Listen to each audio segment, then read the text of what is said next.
Hello दोस्तों, अगर आप भी बनना चाहते हैं धनवान तो आज मैं आपके लिए लेकर आई हूँ एक ऐसी वीडियो जो रातों रात आपका भाग्य बदल देगी।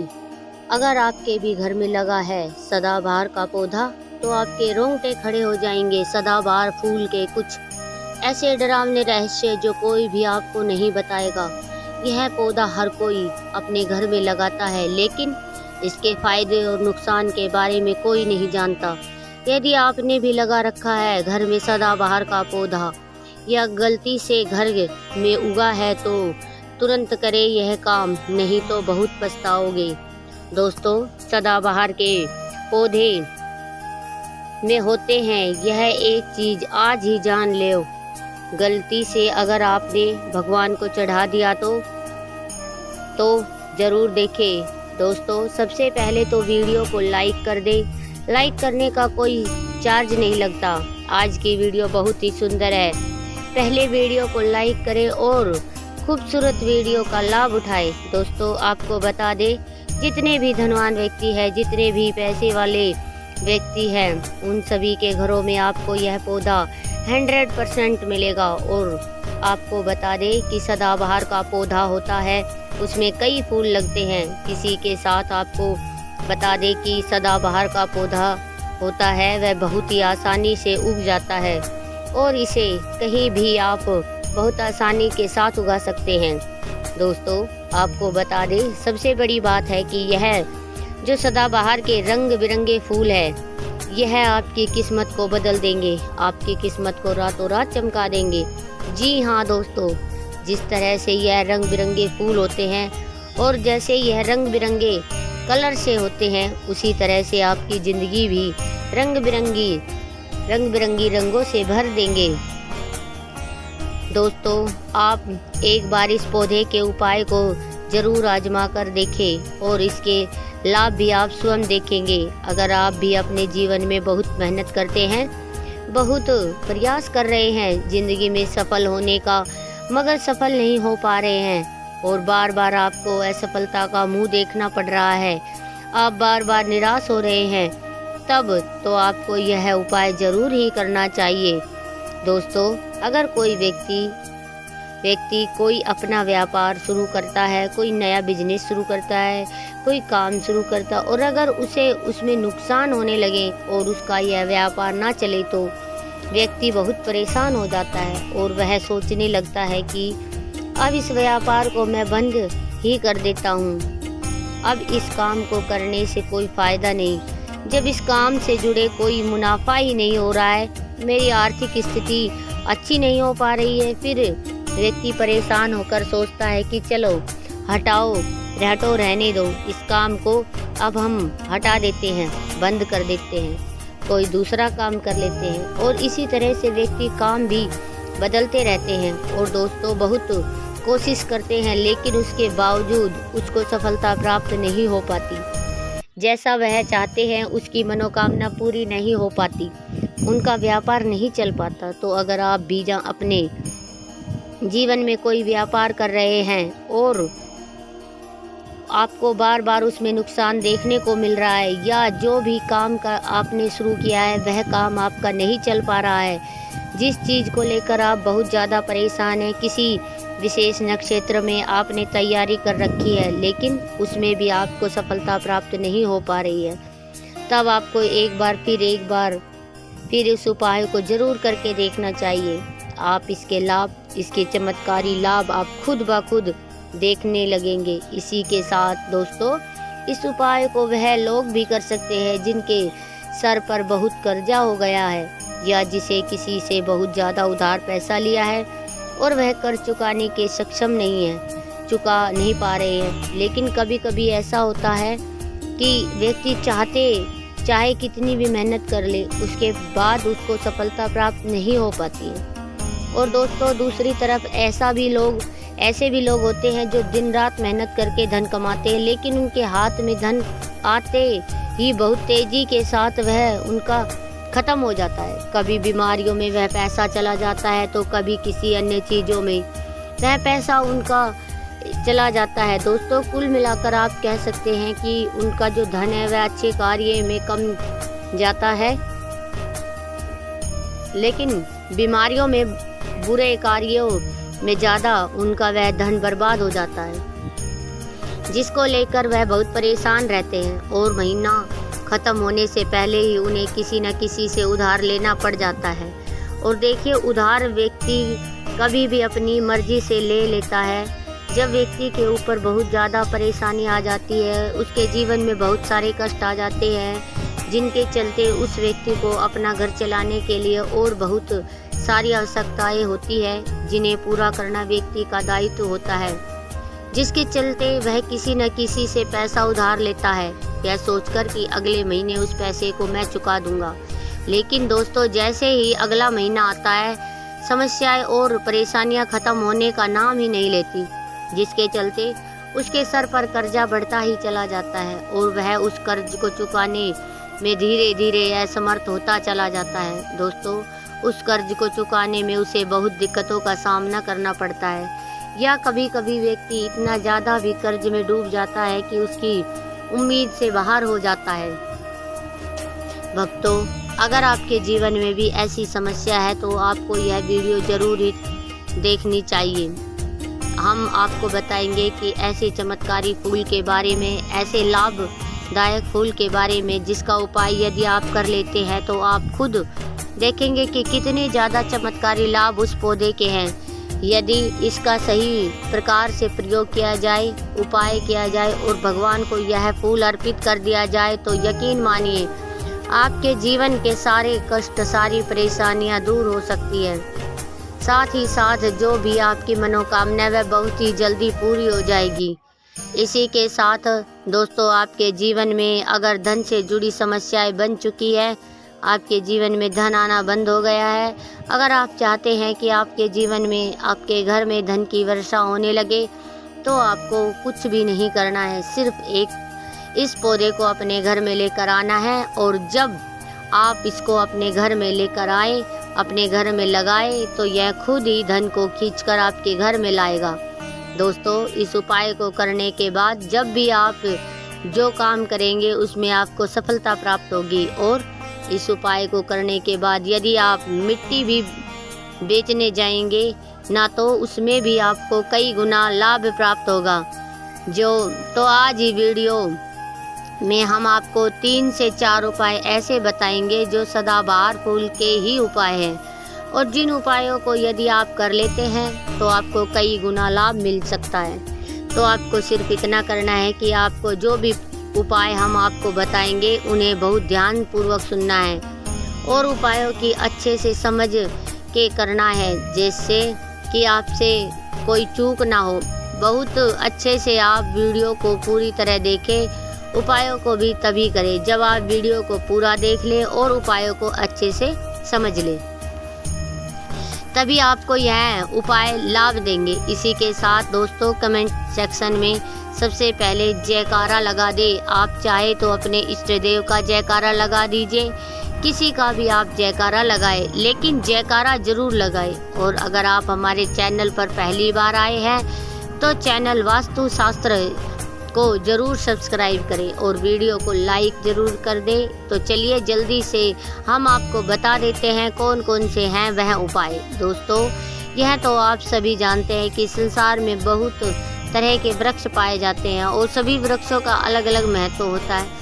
उन्हीं में से कुछ पौधे, कुछ वृक्ष ऐसे होते हैं जो देव तुल्य होते हैं। मतलब कहने का है कि जिन्हें देवी का दर्जा प्रदान किया गया है, उन्हें देवताओं का दर्जा प्रदान किया गया है। जैसा कि आप जानते हैं, तुलसी का पौधा हो गया, पीपल का वृक्ष हो गया, वट का वृक्ष हो गया, यह भी बहुत पूजनीय पौधे माने गए हैं। तो आपको बता दें कि कुछ वृक्ष ऐसे होते हैं जिनमें दिव्य शक्ति होती है, जिनके अंदर बहुत अलौकिक चमत्कार होते हैं। अगर बात कर ले पीपल के पेड़ की, तो उसमें साक्षात श्री हरि विष्णु का वास माना गया है और समस्त देवी देवताओं का वास भी पीपल के पेड़ के अंदर माना जाता है। और हम बात करें शमी के पेड़ की, तो उसे शनिदेव की तरह ही देखा जाता है। कहा जाता है कि शनिदेव का उसमें वास होता है। और अगर बात करें आंकड़े की, तो यानी हम जब आंकड़े का पेड़ देखते हैं, उसे निहारते हैं, तो ऐसा लगता है कि गजानन को हम निहार रहे हैं।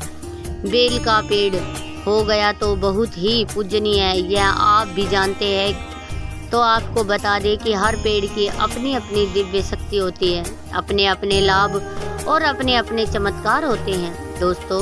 अब मान लीजिए किसी भी पेड़ की जिसमें दिव्य शक्ति होती है, उसमें से किसी भी पेड़ की यदि हम सही प्रकार से पूजा कर लेते हैं, अच्छे से उपायों को कर लेते हैं, तो यकीन मानिए आप अपने जीवन की समस्त समस्याओं का छुटकारा पा सकते हैं। और दोस्तों, आप अपने जीवन में जो चाहे पा सकते हैं, बड़ी से बड़ी मनोकामना भी आप पूरी कर सकते हैं। और अगर हम बात करें सदाबहार के फूल की, तो सदाबहार एक ऐसा फूल है जो सदा खिलता रहता है, हमेशा खिला रहता है। इसी कारण से सदाबहार का फूल भी कहा जाता है। और इसलिए दोस्तों, यह जो सदाबहार का फूल है वह ज़्यादा सदा के लिए आपके भाग्य को चमका सकता है, आपकी किस्मत बदल सकता है। तो इस फूल को बहुत सारे लाभ, बहुत सारे चमत्कार है, हम आपको बहुत ही सरल शब्दों में बताते हैं और समझाने का पूरा प्रयास करेंगे कि जिससे कि आपको किसी समस्या का सामना न हो, आप उपायों को अच्छे से समझ के अच्छे से कर सके। आप चाहे तो इसे लिख भी सकते हैं, और दोस्तों आप चाहे तो हमारी वीडियो को दोबारा भी देख सकते हैं, आपको उपाय अच्छे से समझ आ जाए। तो देखिए, अगर आप बात करें सदाबहार के फूल की, उस पौधे की, तो सदाबहार के 2 रंग के फूल होते हैं। एक फूल होता है सफ़ेद रंग का, और दूसरा फूल जो होता है वह हम पत्ता भी होता है गुलाबी रंग का। दोस्तों, आपने देखा होगा कि हल्का गुलाबी रंग का फूल होता है। तो आपकी जानकारी के लिए बता दे कि सफ़ेद रंग का जो सदाबहार का फूल होता है वह माता लक्ष्मी को प्रसन्न करने के लिए बहुत शक्तिशाली फूल है, बहुत ही ज़्यादा माता लक्ष्मी को वह फूल पसंद है। गुलाबी रंग का जो फूल सदाबहार का फूल होता है वह भी माता लक्ष्मी को अति प्रिय होता है, क्योंकि गुलाबी रंग तो माता रानी का सबसे ज़्यादा प्रिय रंग है। तो जब आप सदाबहार के इस फूलों का कोई उपाय करते हैं, तो इसका मतलब है धन खींचने की चाबी आपने अपने पास रख ली है, धन खींचने का पौधा अब आपने अपने घर में लगा लिया है। इसी के साथ दोस्तों, आपको बता दें कि शिवजी को सफ़ेद रंग का जो फूल, जो सदाबहार का पुष्प होता है, जो फूल होता है, शिवजी को सफ़ेद रंग का सदाबहार का फूल बहुत प्रिय होता है। यदि आप इस सफ़ेद रंग के पुष्प को शिवजी को अर्पित करते हैं, तो आपके जीवन में बहुत सारी समस्याओं से आपको छुटकारा मिल जाएगा, और आपके जीवन में जो भी राहु केतु का दोष है वह पूरी तरह से समाप्त हो जाएगा। तो जब आप इस सफ़ेद रंग के पुष्प को शिवजी को अर्पित करें या माता लक्ष्मी को अर्पित करें, तो आप अपनी मनोकामना बोल दें। आपकी ऐसी कैसी भी मनोकामना वह जरूर पूरी होगी। यदि आप इस सफ़ेद रंग के पुष्प को शिवजी को अर्पित करते हैं, तो शनिदेव भी आपसे बहुत प्रसन्न होते हैं। अगर आपके पास सदाबहार के पुष्प हैं, आपके घर में कोई पौधा लगा है, तो बहुत अच्छा है। लेकिन अगर आपके घर के सदाबहार का फूल नहीं है, तो पौधा नहीं है, तो आपको अपने आसपास यह बहुत ही आसानी से प्राप्त हो जाएगा। कहीं से भी आप इन फूलों को ले सकते हैं। तो चलिए, सबसे पहला उपाय हम आपको बता देते हैं कि आपको सफ़ेद रंग के सदाबहार के फूल लेने हैं, और किस दिन इस उपाय को करना है। आपको यह उपाय करना है शुक्रवार के दिन। तो दोस्तों, आपको सफ़ेद रंग के पुष्प तोड़ कर लाना है, और उनसे ही आपको उपाय करना है। तो उपाय आप कैसे करेंगे, इस चीज़ को भी आप अच्छे से समझ लीजिए। तो देखिए, आपको सूर्यास्त होने से पहले फूल को तोड़ लेना है। तो आपको कितने फूल तोड़कर लेने हैं, या तो आपको 27 फूल तोड़कर लाने हैं, या फिर आपको 21 फूल तोड़कर लाना है।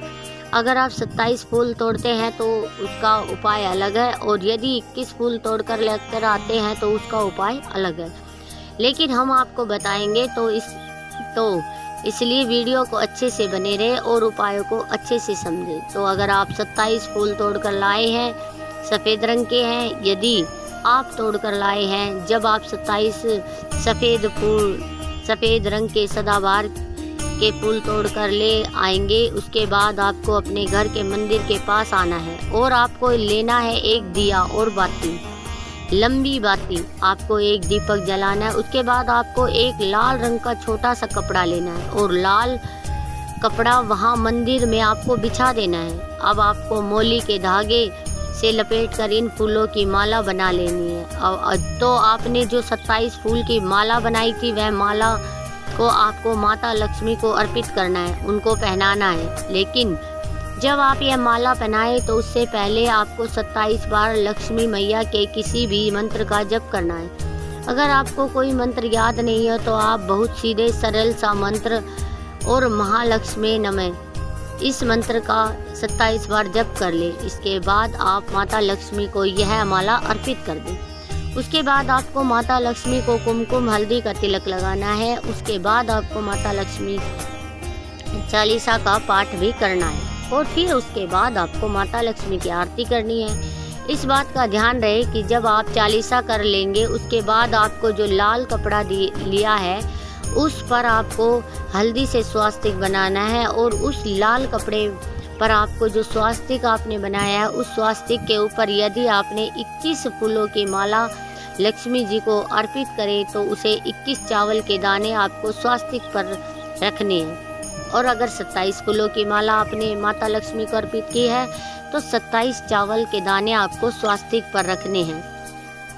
लेकिन ध्यान रहे चावल बिल्कुल भी टूटा या खंडित नहीं होना चाहिए। और जब आप चावल स्वास्तिक पर डालते तब भी आपको महालक्ष्मी नमः का जप करना है। इसके साथ ही साथ आप जो माला आपने माता लक्ष्मी को अर्पित की थी वही माला आपको इस स्वास्तिक के ऊपर रख देनी है।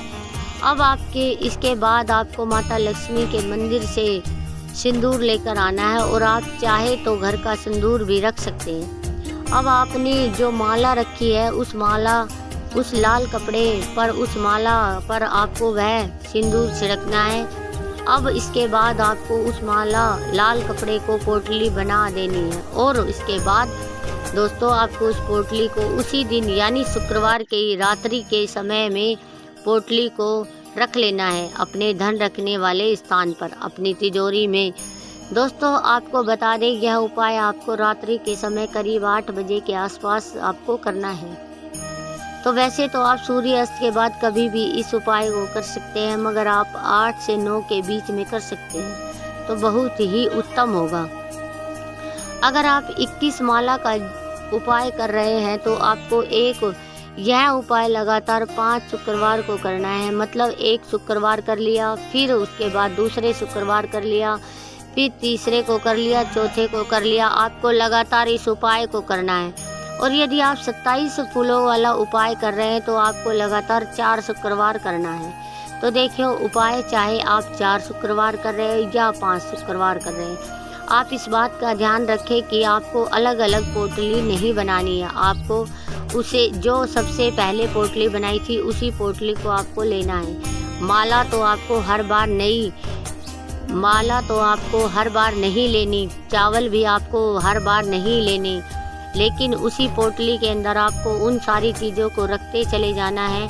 अब देखिए 5वां जो शुक्रवार होगा, चाहे 5 शुक्रवार आप यह उपाय कर रहे हैं या 4 शुक्रवार कर रहे हैं, तो जो 5वां शुक्रवार होगा उस 5वें शुक्रवार को आपको इस पोटली को लेना है और आपके घर में जहाँ पर भी मिट्टी हो, मान लीजिए आपके घर में कहीं पर भी मिट्टी हो तो वहाँ पर आपको इसको मिट्टी में दबा देना है। और अगर मान लो आपके घर में कहीं पर भी नहीं है, पूरी जगह आपका फर्श है, तब आपके घर में गमला तो ज़रूर होगा और आप इसे गमले में दबा दीजिए। और आप इस चीज़ का पूरा ध्यान रखें कि आपको पोटली को पूरी तरह से दबाना है। आपने पोटली के अंदर जो माला रखी थी, जो चावल रखे थे, उन चीज़ों को आपको मिट्टी के अंदर डालना है। कपड़े को आपको मिट्टी के अंदर नहीं डालना है। जो लाल कपड़ा लिया था उसको आपको नहीं डालना है। तो दोस्तों यह उपाय बहुत आसान है, बहुत ज़्यादा कठिन उपाय नहीं है। और यदि आप इस उपाय को कर लेते हैं फिर आपके जीवन में धन से जुड़ी जो भी समस्याएं हैं वह तो समाप्त तो होगी ही। आपके जीवन में धन आने के बहुत सारे मार्ग खुल जाएंगे, बहुत सारे रास्ते आपके जीवन में खुल जाएंगे। वहाँ से आपको धन प्राप्त होगा और जो धन आपको प्राप्त होगा उसमें निरंतर आपको वृद्धि भी देखने को मिलेगी। और आपको बता दें, इस उपाय को करने से आपके घर में लक्ष्मी स्थिर वास होगी। तो देखिए, यदि आप 5 शुक्रवार वाला उपाय कर रहे हैं, 5 शुक्रवार वाला, तब तो आपको छठे दिन यह क्रिया करनी है। छठे शुक्रवार को यह यदि आप 4 शुक्रवार वाला उपाय कर रहे हैं तो आपको शुक्रवार वाले दिन इस क्रिया को करना है। ठीक है ना, बात पूरी तरह से समझ लीजिए। तो दोस्तों, यदि आप इस उपाय को कर लेते हैं तो आप अपनी कैसी भी मनोकामना पूरी कर सकते हैं। इन छोटे सरल उपायों को करके आपको अपने मन में पूरी सच्ची श्रद्धा और पूरा विश्वास होना चाहिए, तब यह उपाय करते हैं। दोस्तों, तुलसी की मंजरी बना सकती है आपको करोड़पति और धनवान। तुलसी के पौधे पर जब मंजरी आने लगती है तो उसे घर के लिए बेहद शुभ माना गया है। तुलसी पर जब भी मंजरी आने लगती है तो आपको समझ लेना चाहिए कि माता लक्ष्मी आप पर मेहरबान है और जब आप पर अपनी कृपा बरसाने वाली है। इसलिए आज हम आपको मंजरी के कुछ खास उपाय बताने वाले हैं। इन उपायों से आप माता लक्ष्मी और माता भगवान विष्णु की असीम कृपा प्राप्त कर सकते हैं। दोस्तों, हर घर के आंगन में तुलसी का पौधा तो जरूर होता है। अगर आपके घर में तुलसी का पौधा नहीं है तो आपको अपने घर में तुलसी का पौधा अवश्य लगाना चाहिए। दोस्तों, हिंदू धर्म में तुलसी के पौधे को बहुत ही पवित्र माना गया है। तुलसी के पौधे को माता लक्ष्मी का वास होता है। इसलिए आपको तुलसी के पौधे की प्रतिदिन सुबह शाम पूजा करनी चाहिए और शाम के समय इसके पास दीपक जलाना चाहिए। तुलसी का पौधा कितना पवित्र होता है, उसकी मंजरी भी उतनी ही पवित्र और महत्वपूर्ण मानी जाती है। तो दोस्तों, तुलसी के मंजरी से जुड़े कुछ उपाय अगर आपने कर लिए तो आपके घर में धन से संबंधित सभी परेशानियां दूर हो जाएंगी। साथ ही आपके घर की तिजोरी कभी भी खाली नहीं रहेगी। आपके घर में पैसे के लेकर कभी भी कोई तंगी नहीं होगी। घर के हर सदस्य को अपने कार्य में सफलता हासिल होगी और घर में हमेशा सुख समृद्धि और शांति बनी रहेगी। अगर घर में रोजाना झगड़ा और क्लेश होता है तो आपको तुलसी की मंजरी के इस छोटे से उपाय को जरूर करना है। इससे आपके घर में खुशियाँ आ जाएंगी। तुलसी के पौधे को देवी माँ लक्ष्मी का स्वरूप माना जाता है। तुलसी के पेड़ पर हरी मंजरी का आना बहुत ही शुभ माना जाता है। तो आइए दोस्तों, जानते हैं तुलसी की मंजरी के वह आसान से उपाय। लेकिन उससे पहले अगर आप भी चाहते हैं कि माता लक्ष्मी का आशीर्वाद आप पर सदैव बना रहे तो वीडियो को लाइक करें, चैनल वास्तुशास्त्र को सब्सक्राइब करो और कमेंट बॉक्स में हरि विष्णु जय माता लक्ष्मी जरूर लिखें। दोस्तों, नंबर 1, जब भी आपकी तुलसी में मंजरी आए तुरंत मंजरी तोड़े, लेकिन उसे फेंकने की बजाय लाल कपड़े में लपेटकर मंदिर में रखें। इसके अलावा आज के दौर में सुखी जीवन जीने के लिए हर व्यक्ति धन प्राप्ति की इच्छा रखता है। तो यदि आप भी धन प्राप्ति या धन लाभ की इच्छा रखते हैं तो तुलसी की मंजरी को लाल रंग के कपड़े में बांधकर उसे अपने घर की तिजोरी में रख दें। दोस्तों, मान्यता है कि ऐसा करने से माता लक्ष्मी की कृपा सदैव बनी रहती है। अगर व्यक्ति चाहता है कि उसे कभी भी आर्थिक परेशानी का सामना न करना पड़े तो वह अपने पर्स में तुलसी की मंजरी को रख सकता है। नंबर 2, भगवान भोलेनाथ को तुलसी का पत्ता चढ़ाना वर्जित माना गया है, लेकिन आप भगवान भोलेनाथ को तुलसी की मंजरी अर्पित कर सकते हैं। ऐसा करने से आपको पारिवारिक सुख का लाभ मिलेगा। इसके अलावा यदि किसी के घर में प्रेम की कमी है या उसकी शादी में किसी प्रकार की बाधा आ रही है तो दूध में मिलाकर भगवान भोलेनाथ को तुलसी की मंजरी अर्पित करनी चाहिए। ऐसा करने से उसके जीवन में प्रेम की प्राप्ति होगी और शादी में आ रही अड़चन दूर हो जाएगी। दोस्तों, नंबर 3, तुलसी की मंजरी को अगर भगवान विष्णु और भगवान शिव को चढ़ा दिया जाए तो व्यक्ति को मोक्ष की प्राप्ति होती है, यानी कि उस व्यक्ति को दोबारा से गर्भ नहीं लेना पड़ता। वह जीवन मरण के चक्र से मुक्त हो जाता है और उसे सीधे भगवान के चरणों में स्थान मिल जाता है। नंबर 4, अगर किसी व्यक्ति की आर्थिक स्थिति ठीक नहीं है तो शुक्रवार के दिन माता लक्ष्मी की पूजा के दौरान माता लक्ष्मी को तुलसी की मंजरी अर्पित करें। दोस्तों भक्तों, माना जाता है कि यह बहुत ही शुभ होता है और इससे धीरे धीरे धन अर्जन के रास्ते खुलते हैं और आर्थिक स्थिति में सुधार होता है। इसके अलावा शुक्रवार के दिन तुलसी के कुछ पत्ते तोड़ ले फिर उन्हें पीले कपड़े में बांधकर तिजोरी में किसी भी अन्य स्थान जहाँ धन रखते हैं वहाँ रख दे। इस उपाय को करने से आपको कभी भी धन की कमी नहीं होगी। तुलसी मंजरी से निकलने वाली ऊर्जा धन को आकर्षित करती है। यह उपाय बहुत ही कारगर माना जाता है। नंबर 5, घर की उत्तर पूर्व दिशा, जिसे ईशान कोण भी कहा जाता है, उसे वास्तु शास्त्र में बहुत ही शुभ माना गया है। दोस्तों, इस दिशा को देवी देवताओं का वास माना गया है। ऐसे में यदि आप घर की इस दिशा में गमले में तुलसी की मंजरी रखते हैं तो इससे धन आगमन के द्वार खुलते हैं। नंबर 6, पूजा स्थल सबसे पवित्र माना जाता है। अगर आप अपने घर के मंदिर में तुलसी की मंजरी रखते हैं तो उससे आपके घर में हमेशा माता लक्ष्मी का वास रहता है, सकारात्मकता भी आगमन होता है। ध्यान रखें कि मंजरी को लाल कपड़े में बांध कर रखें और इसे किसी की नज़र में ना लगने दें। दोस्तों, इसे स्थापित करते समय माँ तुलसी और भगवान विष्णु का ध्यान करें। दोस्तों, इन उपायों को आप अपनाकर आप अपनी और अपने परिवार की ज़िंदगी को बेहतर बना सकते हैं। तो आज की यह वीडियो आपको कैसी लगी कमेंट बॉक्स में हमें ज़रूर बताइए। अगर वीडियो आपको अच्छी लगी है तो कमेंट बॉक्स में जय माता लक्ष्मी लिखकर अपनी अर्जी जाहिर करें। तो फिर मिलते हैं एक नई वीडियो के साथ, तब तक के लिए राधे राधे।